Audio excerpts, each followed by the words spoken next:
लिखो देखो स्यूडोकेमिकल रिएक्शंस जैसे हाइड्रोलिसिस ऑफ एस्टर है। देखो एस्टर होता है CH3 C+O O C2H5 है ना, कोई भी एस्टर ले सकते हो। इसमें हमने वाटर ऐड किया, वाटर ऐड होता है, थोड़ा सा एसिड डालना है इसमें। ये बॉन्ड यहाँ से टूटा, यहाँ आ गया CH3COH और इधर क्या आया C2SOH। इस रिएक्शन का अगर ये रिएक्शन सिंगल स्टेप है तो इसका रेट आप क्या लिखोगे, R=K, इधर एस्टर आ जाएगा, ठीक है, यानी कि CH3CO C2H5 और साथ में क्या आ जाएगा वाटर। तो इसका ऑर्डर क्या आया, इसका ऑर्डर आया 2। अगर ये सिंगल स्टेप रिएक्शन है इसका ऑर्डर क्या आया 2। यहां तक समझ आया। सीडो का मतलब क्या हुआ, सीडो का मतलब फॉल्स, तो इसमें फॉल्स क्या है, यहाँ पे इसका ऑर्डर अभी 2 ही है, ऑर्डर कितना है। लेकिन अगर मैं वाटर की कंसंट्रेशन एक्सेस में ले लूं, है ना, अगर वाटर की कंसंट्रेशन बहुत ज्यादा ले लें, फिर वाटर तो है ही है, एस्टर होगा तभी डिकम्पोज होगा, ठीक है, तो फिर ऑर्डर हो जाएगा 1। तो उस केस में क्या होगा, के ये वाला और ये वाटर ये मल्टीप्लाई होकर नया कांस्टेंट बन जाएगा, इसको के डैश कर लो, के और ये मल्टीप्लाई होकर एक नया कांस्टेंट बनेगा के, और यहाँ रह जाएगा अकेला एस्टर। तो ये कब होगा, at high concentration of water, ठीक है। तो ये रिएक्शन सिंगल स्टेप है, सिंगल स्टेप रिएक्शन है, 2 स्पीशीज है इसमें, तो ऑर्डर क्या होना चाहिए इसका 2, लेकिन इसका एक्चुअल ऑर्डर क्या है 1, ठीक है। तो सीडो रिएक्शंस होती हैं which appears to be of higher order but actually are of lower order kinetics, ठीक है। तो ये लिखे, आया समझ, देखो देखो आ जाएगा समझिए। H2O की कंसंट्रेशन अगर बढ़ाएंगे तो रेट पे और फर्क नहीं पड़ेगा, एक टाइम के बाद रेट पे फर्क पड़ना बंद हो जाएगा ना, क्योंकि जितना एस्टर होगा, एस्टर पे अटैक करना ना इसने, तो एस्टर जितना उसके हिसाब से चलेगा रेट तो, ठीक है, एस्टर कंट्रोल करेगा फिर रिएक्शन। लिखो बच्चे, लिखो डेफिनेशन लिखो, लिखो the reactions which are not truly of first order, लिखो the reactions which are the reactions which are not truly of first order but under certain conditions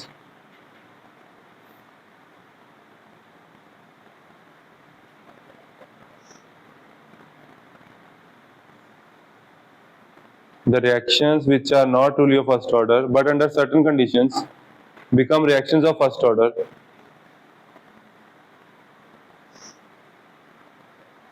are called pseudo first order reactions.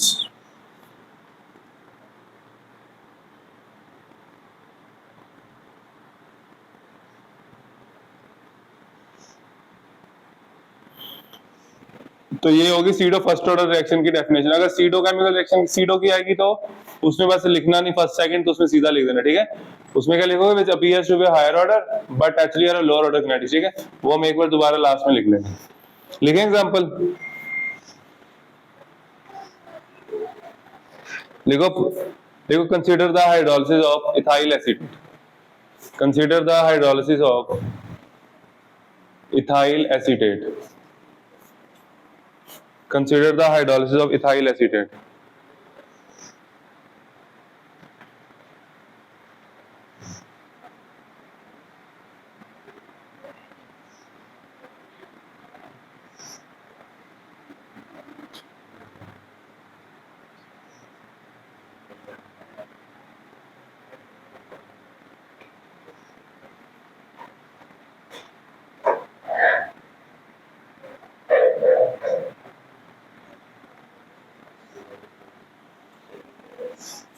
लिख ली example, आगे लिखो, इसमें अभी rate नहीं लिखना, लिखो the molecularity of the reaction, the molecularity of the reaction is 2, the molecularity of the reaction is 2 because it involves 2 reacting species.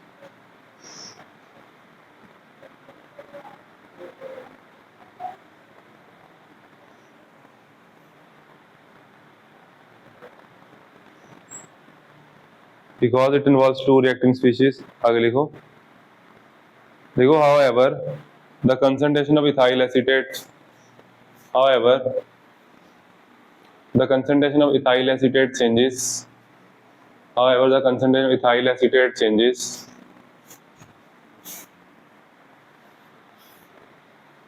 during the reaction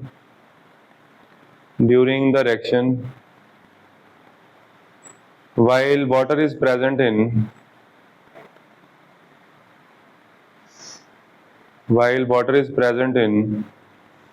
such a large extent, while water is present in such a large extent that its concentration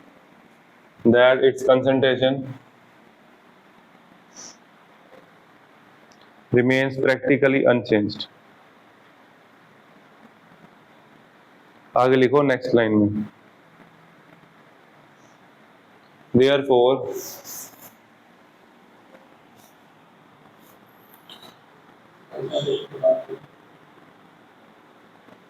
concentration remains practically unchanged. लिखो therefore the rate of the reaction depends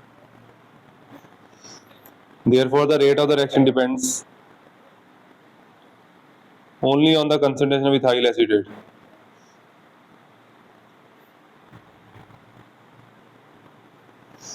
And hence order of the reaction is 1.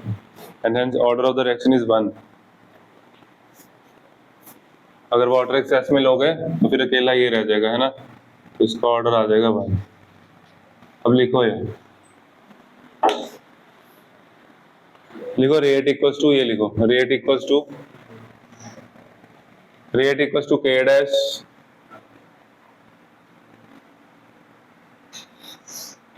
R equal to K dash ester water, और यहाँ पे हमारा आ गया K dash into H2O.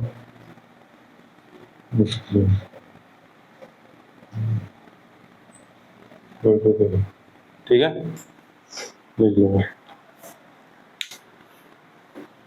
लिखवाऊँ एक line, ये लिख लिया, इसके बाद एक लाइन और लिखो कंसंट्रेशन ऑफ H2O, ऐसे लिखना है, ऐसे लिखो H2O, ऐसे concentration of H2O can be taken as constant so that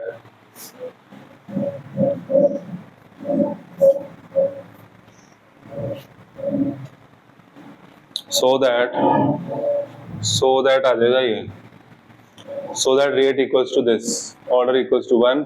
और ऐसा क्यों हुआ?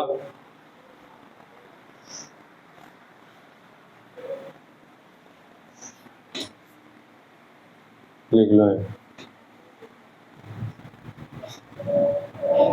so that R equal to K, where K dash into H2O equals to, ठीक है,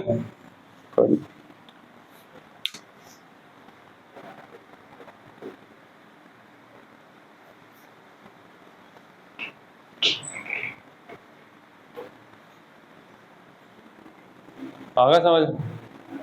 नहीं आया समझ? इसकी और एग्जांपल थी, एक याद है किसी को? एक एग्जांपल और लिखवाई थी, लिखो हाइड्रोलिसिस ऑफ केन शुगर, देखो हाइड्रोलिसिस ऑफ केन शुगर,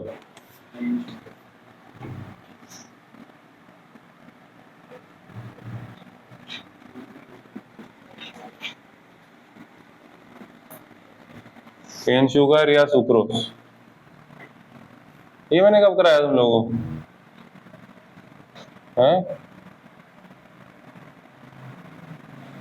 कब किया था?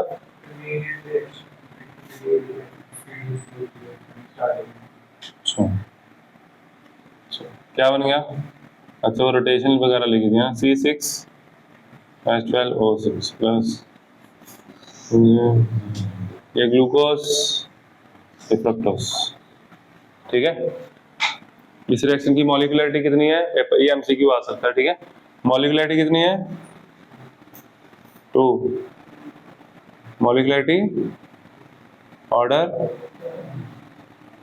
1, ठीक है। इसका अगर रेट लिखना हो तो R इक्वल टू के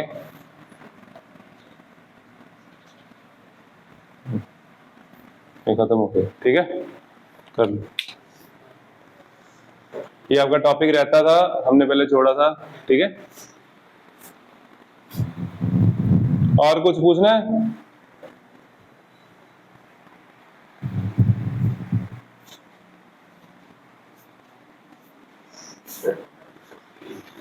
एक और क्वेश्चन की टाइप होती है, वो भी करा दूं?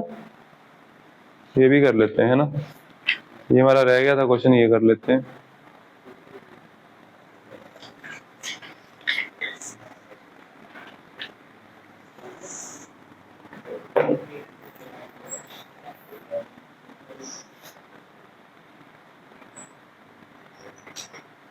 लिखो the following data were obtained for the reaction. लिखो the following data were obtained for the reaction.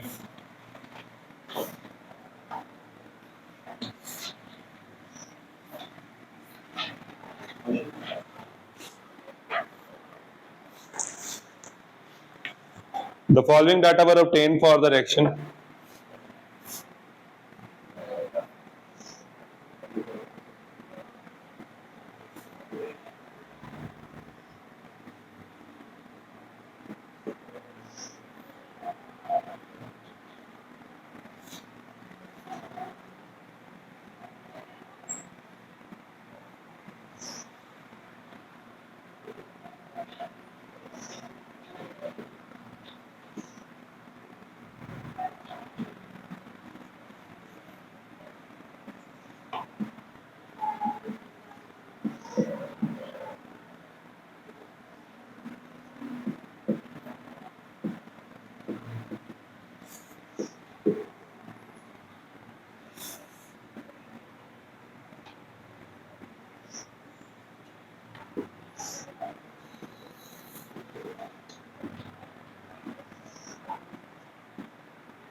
इसके 3 पार्ट हैं।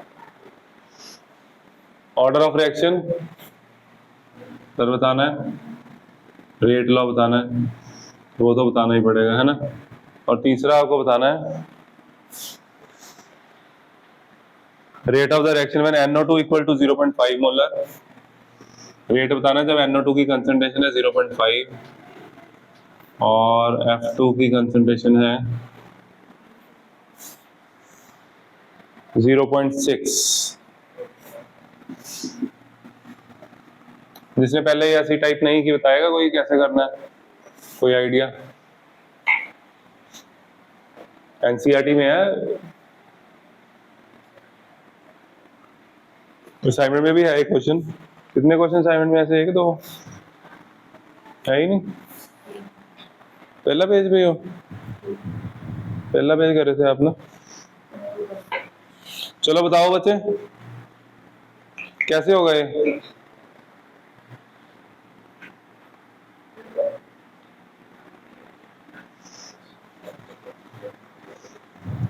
ये बहुत आसान क्वेश्चन है, इसमें कैलकुलेशन भी नहीं है। इसके सारे क्वेश्चन में कैलकुलेशन ना, इसमें नहीं है। देखो ये कैसे करना है, आ जाओ। आपको रेट नहीं पता, कोई बात नहीं, तो रेट पता थोड़ी होता है, रेट लॉ नहीं पता होता। रेट लॉ तो एक्सपेरिमेंट से आता है। कैसे आता है बोलो? अगर मेरी बात सुनो, वैसे इस रिएक्शन का हमने मैकेनिज्म किया हुआ है ना, बट यहाँ पे हमें कुछ नहीं पता। यहाँ पे हम लिखेंगे P, यहाँ हम लिखेंगे Q। तो पहले हम ये एक्सपेरिमेंट 1 वाली वैल्यूज उठाएंगे, फिर आपको वो वैल्यू उठा। इसमें तो 3 डाटा ही है, कईयों में 4 या 5 भी होते हैं, 4 भी होते हैं, 5 तो कम होते हैं, 4 वाला क्वेश्चन है। तो आपको वो 2 वैल्यूज उठानी जिसमें कोई एक सेम है। जैसे पॉइंट अगर मैं ये 2 उठाऊंगा, ये सेम हो जाएगा। मैं ये पहला और तीसरा केस नहीं ले सकता, ठीक है, और ना ही मैं ये वाला केस भी नहीं ले सकता। मेरे को एक ही केस लेना पड़ेगा। कौन सा? फर्स्ट और सेकंड। फर्स्ट और सेकंड में पहले मैं R2 लिख रहा हूँ, क्या लिख रहा हूँ? R2, क्योंकि उसमें रेट की वैल्यू ज्यादा है, ठीक है। कंसंट्रेशन बढ़ी है ना, जरूरी नहीं है, बस वैसे ही ऊपर आ जाएगा, कटिंग हो जाएगी। देखो R इक्वल टू के, आगे क्या आ गया? NO2 कितना है सेकंड केस में? 0.4, 0.4 की पावर P, और F2 की कंसंट्रेशन कितनी है?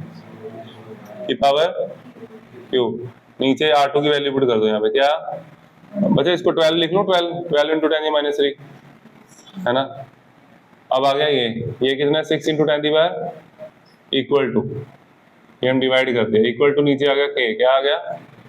और इसकी NO2 की वैल्यू 0.20 की पावर P, इधर पावर डिवाइड कर दिया, कैंसिल, इसलिए सेम लेते हैं, ठीक है। ये के कैंसिल, ये भी कैंसिल, 2 आ गया, क्या आ गया? इधर क्या आया? 2, क्या आ गया? 2 दी पावर P, P क्या आ गया? 1। तो विद रिस्पेक्ट टू NO2 हमारा ऑर्डर आ गया कितना? 1। अब हम कोई भी वैल्यूज ले सकते हैं, हम ये दो लेंगे, ठीक है, ये दो ले लो, तो क्या आ गया? R3 कितना है? 4.8 इंटू 10⁻2 इक्वल टू के, आगे 0.8 की पावर 1। इसका ऑर्डर तो हम निकाल चुके हैं, है ना। तो अगर हम निकाल चुके, जैसे यहाँ पे मैंने P ले ली, 1 ले लिया, क्या ले लिया? अगर यहाँ पे 80 ही गिवन होता क्या, तो फिर मैं P लेके भी कर सकता, वो कैंसिल हो जाता, ठीक है। लेकिन यहाँ ऐसा नहीं है, कोई दिक्कत नहीं। आगे ये कितना? यहाँ क्या आ गया? Q। फिर इधर नीचे आओ, क्या आ गया नीचे? 1.2 10⁻, इधर के, इधर 0 आगे इसकी पावर Q, है ना। ये 9 बन जाएगा, ये ऐसा नहीं करना। के साथ के कैंसिल, 10 कैंसिल, ये कैंसिल, इधर आ गया 4, क्या आ गया? 4। तो इधर आया 4, ये 2 आ गया, क्या आ गया? 2, और ये 2/1 आया, क्या आया? 2/1, यानी कि 2 दी पावर Q आ गया, क्या आ गया? ये 2 से डिवाइड हुआ, 2 equal to 2 the power Q, Q क्या आया? 1। तो कर लोगे ना, 1 2 ही आना, और क्या आना इसमें, ठीक है। अब मेरी बात सुनो, हमारा रेट आ चुका, ऑर्डर आ गया हमारा, यहाँ लिखते हैं, हमारा रेट लो आ गया, क्या? R इक्वल टू के, NO2 1 और F2 भी 1। ऑर्डर क्या आ गया? ऑर्डर आ गया 2। अब सुनो, ये वाला तभी होगा जब के पता होगा, है ना। इसमें से किसी में भी वैल्यू पुट करके के निकाल लो, अगर समझ, के निकाल के पुट कर दो, ठीक है। चलो बस ये नोट करो बच्चे, रोक दो 1 मिनट, इन लिखो बच्चे, लिखो suppose an organism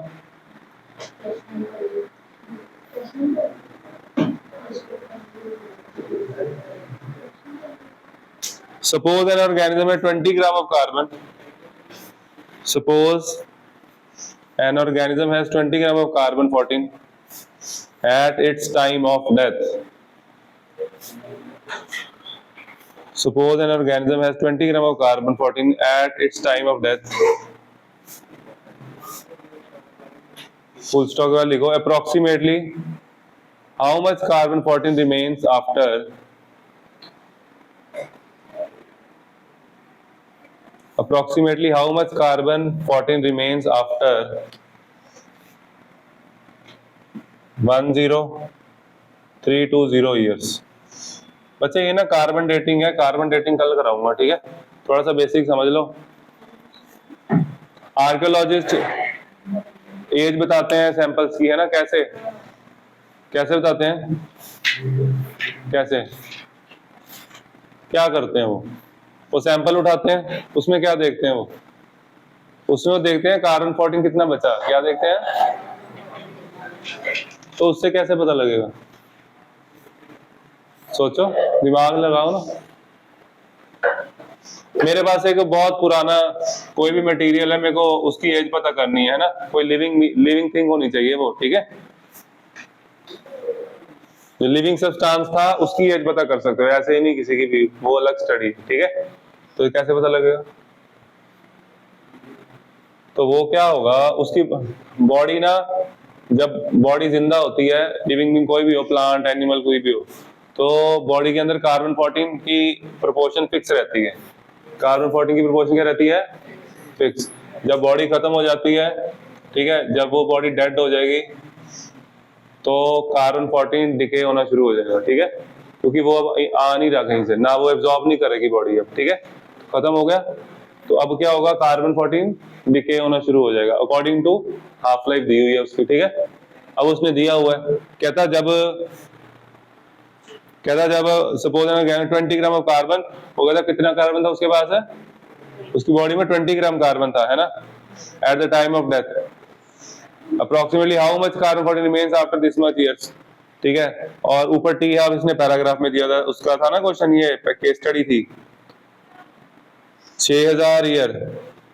T half वैसे कार्बन की एग्जैक्ट हाफ लाइफ होती है 5730, ठीक है, इसने इतनी नहीं दी, क्वेश्चन को आसान किया था थोड़ा, 6000 दिया हुआ। टी हाफ आ गया, टी हाफ आ गया, टी हाफ से के आ जाएगा, ऊपर 20 पुट कर दोगे और इधर निकाल लोगे एक्स, हो जाएगा क्वेश्चन। करोगे? करो फिर। टी हाफ 0.693 बाय के, 0.693 बाय 6 into 10⁻³ है ना। मैं तो इसको ऐसे ही रख रहा हूं। और कितनी देर के बाद कह रहा है?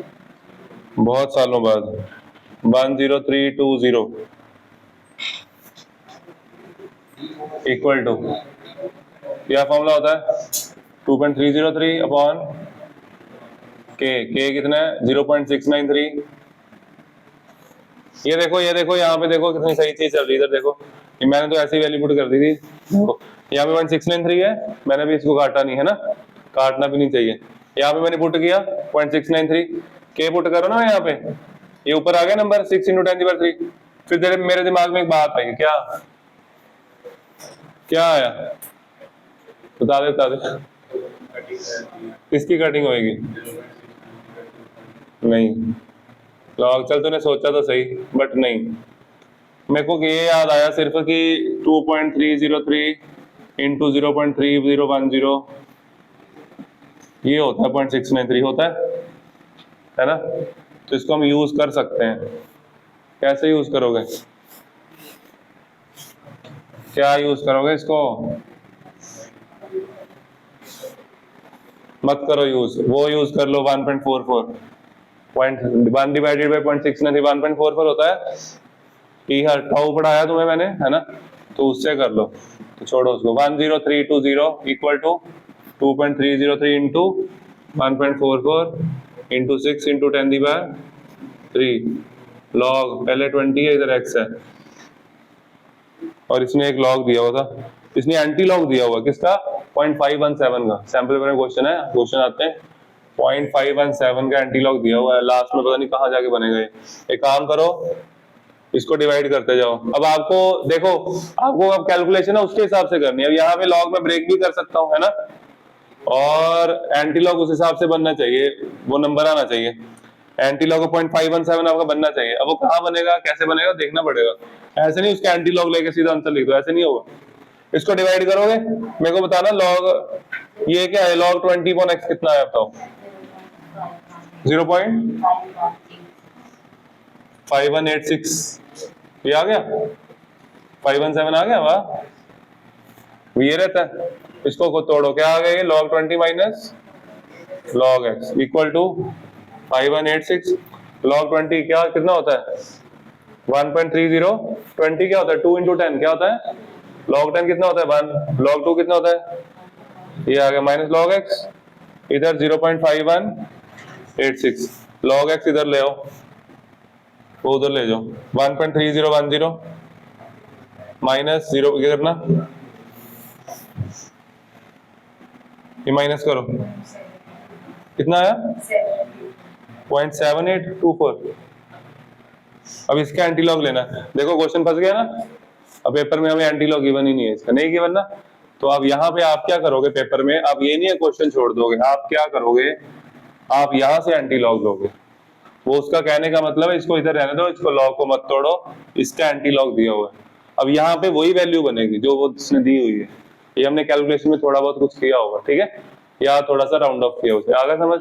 ये बन रहा है ना 0.517 बन रहा है, ठीक है। तो इसका एंटी लॉग गिवन है, तो 20/x सीधा आ गया क्या जो उसने दिया, कितना दिया है 3.289, कितना दिया है, तो हम उसके अकॉर्डिंग करेंगे ना। तो x क्या आ गया 20 डिवाइडेड बाय 3.289, आंसर ये लिखना है, आंसर निकाल लो। आया क्वेश्चन समझ, ठीक है। तो एंटी लॉग उसका जो दिया हुआ एंटी लॉग होता है वो कैसे यूज करना है थोड़ा ध्यान दे लो, ठीक है। चलो खत्म हो गया क्वेश्चन, कर दो बच्चे बंद।